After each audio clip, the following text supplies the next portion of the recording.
These are the thing you didn't know about Oppenheimer and the nuclear bomb.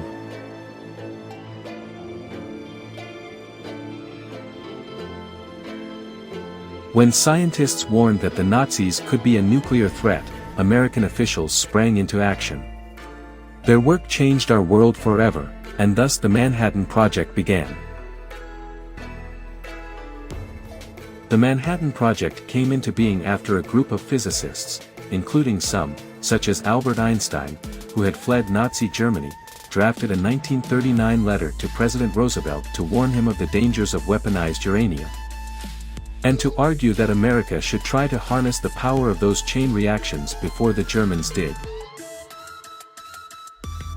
The Manhattan Project was a research and development undertaking during World War II that produced the first nuclear weapons. It was led by the United States with the support of the United Kingdom and Canada. A nuclear weapon is a device that uses a nuclear reaction to create an explosion.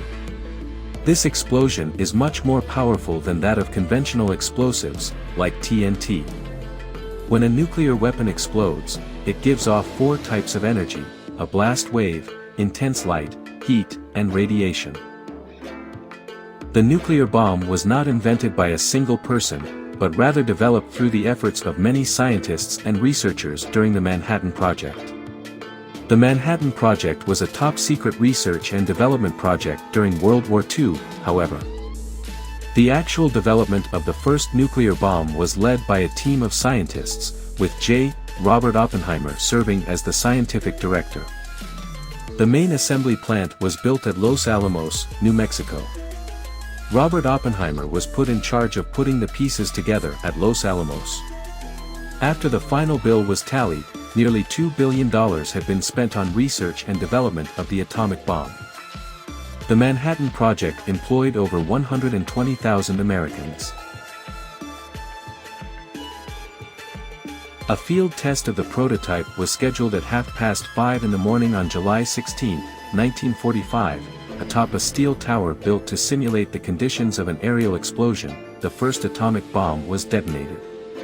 A mushroom cloud extended more than 40,000 feet in the air, and the explosion's blinding flash of light was visible more than 200 miles away.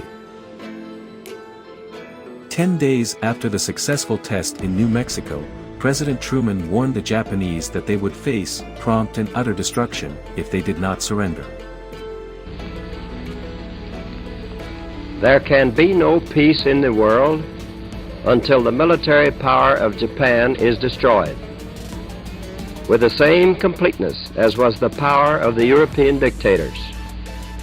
To do that, we are now engaged in a process of deploying millions of our armed forces against Japan in a mass movement of troops and supplies and weapons over 14,000 miles, a military and naval feat unequaled in all history. Substantial portions of Japan's key industrial centers have been leveled to the ground in a series of record incendiary raids. What has already happened to Tokyo will happen to every Japanese city whose industries feed the Japanese war machine. If the Japanese insist on continuing resistance beyond the point of reason, their country will suffer the same destruction as Germany. Our blows will destroy their whole modern industrial plant and organization, which they have built up during the past century, and which they are now devoting to a hopeless cause. We have no desire or intention to destroy or enslave the Japanese people, but only surrender can prevent the kind of ruin which they have seen come to Germany as a result of continued useless resistance.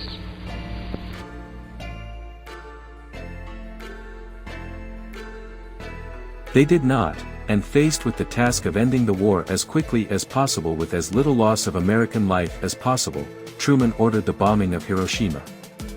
3 days later, he ordered the bombing of Nagasaki. After more than 200,000 people died in those blasts, the Japanese surrendered.